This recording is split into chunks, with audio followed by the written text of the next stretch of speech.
النهاردة هحكي لكم حكاية جديدة ومثيرة. بس قبل ما أبدأ الحكاية ما تنسوش تشتركوا في القناة وتعملوا لايك للفيديو. صاحبة الحكاية بتقول: أنا اسمي دينا، عندي 24 سنة. ماما توفت من 5 سنين وسابتني أنا وأختي وأخويا مع بابا لوحدنا. ماما كانت ست طيبة وكانت غلبانة قوي، وعانت مع بابا كتير. بابا كان راجل مش كويس بتاع ستات، كل يوم ممسوك مع واحدة في شقة مشبوهة. وفضحنا في المنطقة بتاعتنا، وكل قرايبنا وصحابنا بعدوا عننا بسبب سمعة بابا اللي بقت زي الزفت. ماما ما كانتش بترضى تطلب الطلاق لأن ملهاش حد خالص. باباها ومامتها توفوا وهي صغيرة، وعمها هو اللي رباها وعذبها كتير.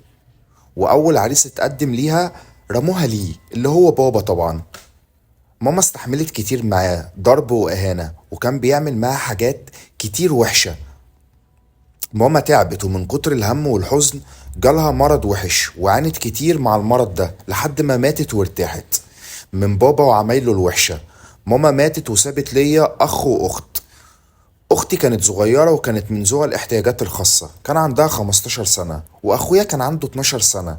ساب المدرسة ونزل يشتغل عشان طبعا بابا مش بيصرف علينا، وكان شغله يا دوب بيجيب الأكل. بس ما كنتش بعرف أجيب العلاج بتاع أختي، عشان كده اضطريت إن أنزل أدور على شغل عشان أجيب علاج أختي. بس ما كنتش لاقية شغل خالص، ويأست من كتر الرفض. عشان كده اضطريت إن أنزل أدور شغل في المحلات، مع إني كان معايا بكالوريوس تجارة. بس كان لازم ادور على شغل عشان اقدر اجيب علاج لاختي.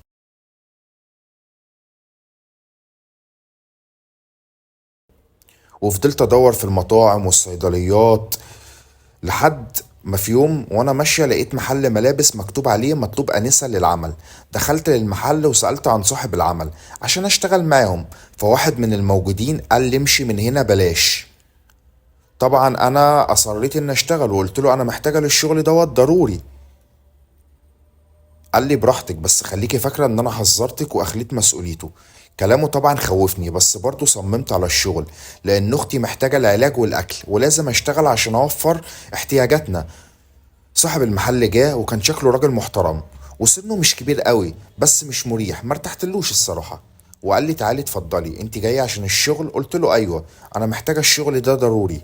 قال لي تمام، انت اشتغلتي فين قبل كده؟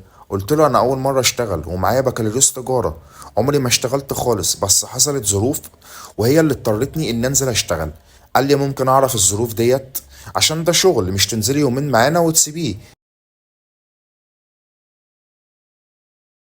قلت له لا والله انا هستمر معاكم ومش هسيبكم خالص. انا والدتي هي اللي كانت بتشتغل وبتصرف علينا، بس هي توفت ووالدي مش بيصرف علينا، عشان كده انا لازم انزل اشتغل عشان عندي اخواتي وعندنا مصاريف، واختي تعبانة ومحتاجين نجيب لها علاج. قال لي خلاص انت معانا في الشغل، ولو حابة تبدأي من دلوقتي تمام. قلت له بلاش النهارده الوقت اتأخر، بس يا ريت تقول لي المواعيد. قال لي المواعيد بتبتدي معانا من الساعة 9 الصبح ل 9 بالليل، ومرتبك 3000 جنيه. انا فرحت قوي، المبلغ كان بالنسبة لي كويس جدا، وكان يقدر يوفر لنا حاجات كتيرة ناقصانا. تاني يوم رحت على المحل لقيت صاحب المحل موجود وقال لي يلا ابتدي، يلا ابتدي الشغل. تعالي يلا اعرفك على اسعار الهدوم. كان كل شوية يقرب مني اكتر ويخبط فيا ويعمل نفسه انه بيظبط الهدوم وبيعرفني الاسعار وبيساعدني وكده يعني. وانا كنت ببعد عنه. وعدى اليوم الاول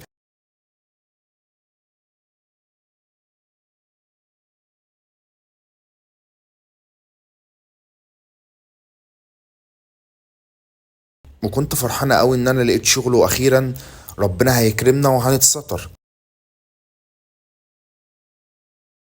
صاحب الشغل اخر اليوم قال لي تعالي، ولقيته بيديني 50 جنيه. قال لي ده تبس النهارده عشان تركزي في شغلك وتجيبي حاجه حلوه لاخواتك. فرحت قوي وجريت على البيت واشتريت حاجه حلوه لاخواتي فعلا عشان افرحهم، ودخلت نمت على طول لاني كنت تعبانه طول اليوم عمال اشيل في هدوم واطلع وانزل في حاجات. وكمان روحت البيت عملت اكل ونضفت.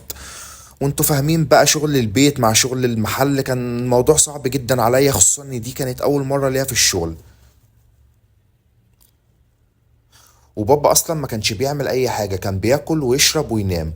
وفضلت على الحال ده شهور، وكان صاحب المحل بيحاول يتحرش بيا، بس انا كنت بهرب منه واعمل نفسي بعمل حاجة وابعد عنه، لاني ما كنتش عايز اضيع فرصة الشغل ده.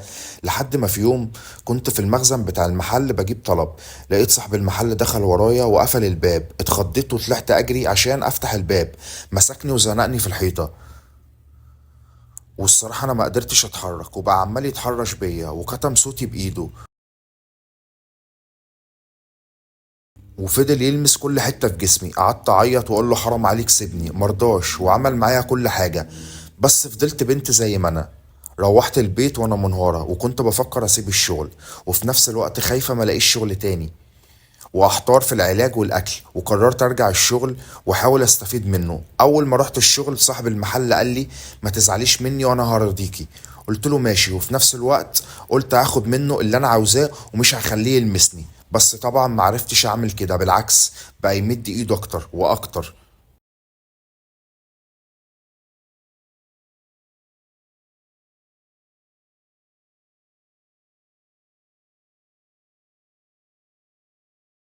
وفي يوم لقيته بيقول لي لو ما عملتيش اللي انا عاوزه انا همشيكي من هنا، ومش هتلاقي مكان تشتغلي فيه.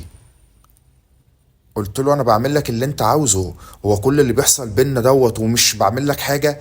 قال لي انا تعبان وعايز ارتاح، والحاجات البسيطة دي مش بتريحني، انا عايز علاقة كاملة. قلت له لا طبعا مش هينفع، لازم افضل بنت زي ما انا، بلاش تضيع مستقبلي حرام عليك. قال لي خلاص ماشي، شوفي شغلك، روحي يلا شوفي الحاجات اللي في المخزن عشان نطلعها. ودخلت المخزن ودخل ورايا، وفضل يعمل معايا كل حاجة، بس انا مش بنطق وسايباه يعمل اللي هو عايزه. والمرة دي كنت مستسلمة خالص، لحد ما كنت هضعف وافقد عذريتي. طلعت اجري على البيت، وبقيت خايفة ارجع الشغل ده تاني.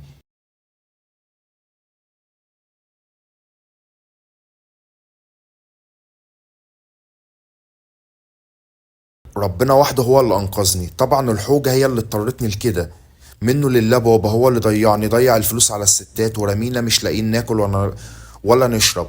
وفكرت كتير في الشغل وقررت ان انا اسيبه، ومش هضيع نفسي تاني، مفيش فلوس ولا اي حاجة ترجع الشرف اللي كان هيضيع مع الراجل ده. وخلاص قررت اشوف شغل في مكان تاني مع ناس يكونوا محترمين. وهنا تكون نهاية حكايتنا النهاردة. يا ريت لو عجبتكم القصة ما تنسوش تعملوا لايك واشتراك للقناة، ونتقابل في فيديو جديد. سلام.